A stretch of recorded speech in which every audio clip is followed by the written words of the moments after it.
Un tema que vamos a comenzar a tratar y lo vamos a hacer con nuestro invitado. Se trata de Marcelo Oliva, director general de coordinación con los movimientos sociales. Marcelo, buenas noches, bienvenido. Un gusto, Juan Pablo, muy buenas noches y a toda la teleaudiencia de Hora 23. La Dirección General de Coordinación con Movimientos Sociales depende de qué ministerio, lo recordamos para que lo sepa la gente. Del Ministerio de la Presidencia. De la Presidencia, muy bien. Nuestro gobierno ha sido el de los pocos que ha reconocido al gobierno de Maduro, que ha valorado su elección. Veíamos en el anterior tuit los casos de Siria, China, Turquía y no se trata precisamente de referencias paradigmáticas en el panorama internacional. ¿Por qué Bolivia se suma a esa corriente de reconocimiento a la victoria de Nicolás Maduro en Venezuela? Por una cuestión de principios, en el marco de lo que es el respeto a la soberanía de los pueblos y de los estados, a la promoción de ese respeto a la soberanía de los estados y la autodeterminación de los pueblos, es que el gobierno de Bolivia se ha pronunciado con relación a las elecciones de Venezuela que se han llevado a cabo el día domingo. Y aclarar que este no es un posicionamiento, no es un análisis neutro desde el punto de vista positivista, sino más bien que responde justamente a un posicionamiento en torno a los procesos de integración, no solo de los gobiernos, sino de los pueblos, que se han impulsado con mucha más fuerza a partir de la asunción del presidente Chávez en Venezuela el año 1998. Ahora es en ese marco, evidente, justamente. Sí, concluya la idea, por favor. Es en ese marco que Bolivia se pronuncia, el gobierno de Bolivia, en respuesta a toda esta arremetida que hay hacia Venezuela, pero por una cuestión eminentemente de principios. Porque las mismas elecciones se han desarrollado de acuerdo al marco constitucional de la República Bolivariana de Venezuela. Ahora existe un contexto internacional muy crítico hacia el régimen venezolano. Hay algunos países que han reconocido la victoria, pero hay un grupo también numeroso que no lo ha hecho. Hablamos de 14 países latinoamericanos, los que corresponden al Grupo de Lima, prácticamente toda la Unión Europea. La posición de Estados Unidos es conocida y es obvia, y también deberíamos sumar la crítica de Canadá. ¿Por qué un contexto tan adverso y por qué remar contra la corriente internacional respaldando a un régimen que tiene cuestionamientos, podríamos decir, de la mayoría de la comunidad internacional? Bueno, considero que esto no corresponde a mayorías o minorías de países que estén a favor o en contra de las elecciones que se han llevado a cabo en Venezuela. Es la conciencia, en este caso, del pueblo soberano venezolano que se ha pronunciado en las elecciones del día domingo pasado.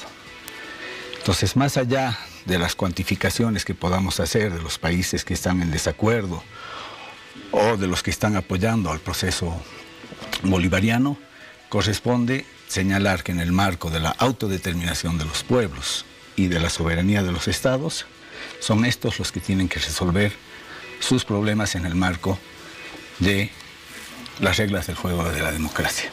Uno de los datos que ha llamado la atención, seguramente lo ha revisado, es el de la abstención, que ha llegado al 54%, un índice alto para el parangón al que estaba acostumbrada Venezuela. ¿No es esta una señal que nos está diciendo algo respecto al descontento de la comunidad interna de Venezuela respecto a los procesos políticos y particularmente a esta cuestionada elección?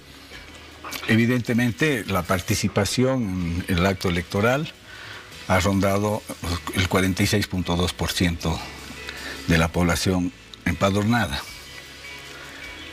Y la experiencia enseña, Juan Pablo, que la historia se hace con los que están presentes, no con los ausentes. Y es necesario resaltar que en Venezuela, a diferencia de Bolivia, el voto no es un derecho, no es una obligación.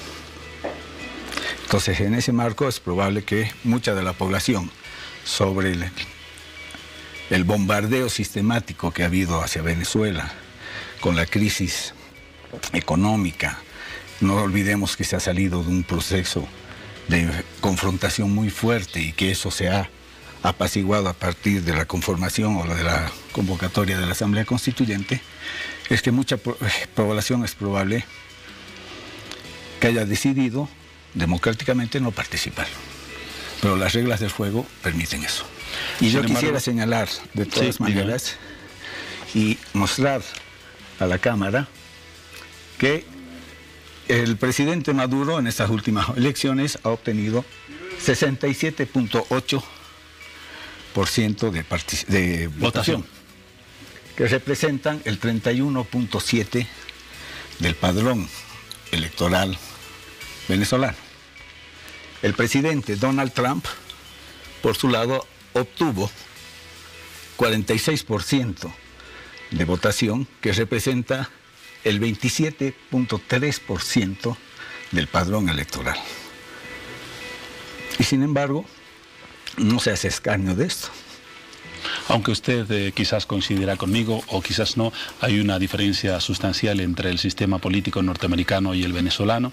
En el sistema político norteamericano existe una tradición de ausentismo muy marcada en todas las elecciones. Lo que no ocurría en Venezuela, recuerdo por ejemplo los datos del año 2000, participó el 58% de la cantidad o de la población habilitada, el 2006 el 75%, el 2012 el 80%, el 2013 el 79% y el 2018 una caída radical 46%.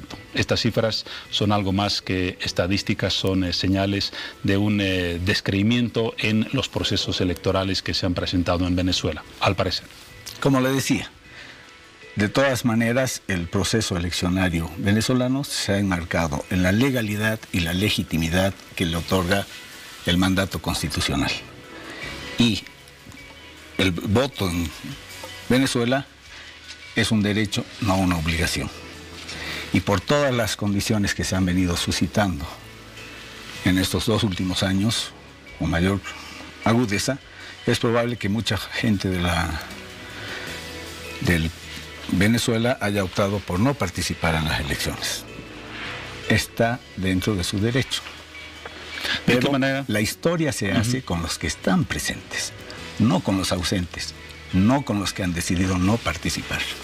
Aunque la señal de los ausentes dice algo o mucho de la crisis venezolana.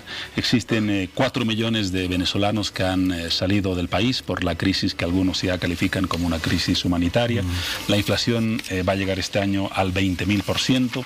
Hay una escasez de medicinas y alimentos. Los servicios públicos están colapsados. Estos factores ¿no cree que influyen en el ánimo y en el sentimiento de la población respecto a las elecciones últimas? Considero que hay que manejar las cifras, y en este caso particular de la migración, con mucho cuidado, pues puede dar lugar a una cierta connotación incluso de xenofobia. La OIM, que es la Organización Internacional de las Migraciones, que depende de Naciones Unidas, señala que entre el 2015 y el 2017, evidentemente, en el mundo, la migración venezolana pasó de 700.000 personas a 1,5 millones de personas, de venezolanos que están en el mundo. Esa es una cifra, evidentemente, que lo que usted señalaba tiene que ver con esos aspectos.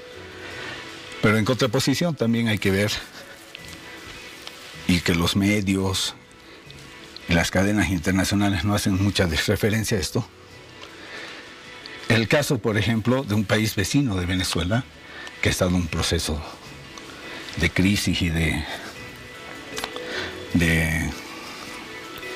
guerra, como Colombia. El censo de Venezuela, en las fechas, por ejemplo, el 2011 daba la cifra de 721.791 personas colombianas que se fueron a Venezuela. Desde el 2011 a la fecha, algunas aproximaciones establecen la cifra entre 1.500.000 y 2 millones de colombianos que están en Venezuela. Entonces, como se ve, la migración es un factor que se da en los países y se puede agudizar o incrementar por diferentes factores, como la crisis, por ejemplo. Pero lo que preocupa en esto es que podamos dar cabida y oídas a un país que se precia de democrático y que está levantando muros y llamando a los migrantes animales, como es Estados Unidos como expresión máxima de lo que es el imperialismo, cuya doctrina la asumen en términos militares, en términos políticos, en términos sociales y económicos. Muy bien, ya acerca a la conclusión porque se nos agota nuestro tiempo. Comenzamos hora 23 destacando un dato que quizás es la radiografía más crítica de la situación en Venezuela, que ha tenido una influencia en el campo político. El salario mínimo hoy en Venezuela, $3.60, el equivalente a 25 bolivianos. En Venezuela apenas alcanza para comprar 2 latas de atún, ni siquiera 1 kilo de carne. ¿Qué le dice eso como dato económico, pero también como dato de una radiografía política? Evidentemente que es uno de los aspectos que ha demandado la convocatoria del presidente Maduro a un gran diálogo nacional. Incluso el tercer candidato que obtuvo el tercer lugar en las elecciones, Bertucci, está instando a que se convoque a un gran diálogo nacional para justamente encontrar las salidas a esta crisis que se está dando por las medidas normativas que está asumiendo también Estados Unidos con relación a Venezuela, estas últimas que impiden que incluso ciudadanos norteamericanos puedan comprar deudas de PDVSA, tienen que o se reflejan en esta situación que usted señala. De todas maneras, en el marco de lo que es la soberanía de los pueblos y de los estados, consideramos que hay una madurez en el pueblo venezolano que ha optado por un proceso de paz, resolver sus problemas en democracia, y han dado un apoyo mayoritario a el gobierno de Nicolás Maduro. Y solamente para cerrar me gustaría señalar, Juan Pablo, que hay una máxima Jesús cristiana que señala que no hay amor más grande que dar la vida por los amigos. El pueblo y el gobierno de Venezuela son para Bolivia justamente eso, un país amigo, y actuamos en consecuencia. Muy bien. Marcelo Oliva, director general de Coordinación con los Movimientos Sociales, dependiente del Ministerio de la Presidencia, y una visión sobre lo que está ocurriendo hoy en Venezuela. Agradecemos su presencia y será hasta una próxima oportunidad. El agradecido soy yo y un saludo.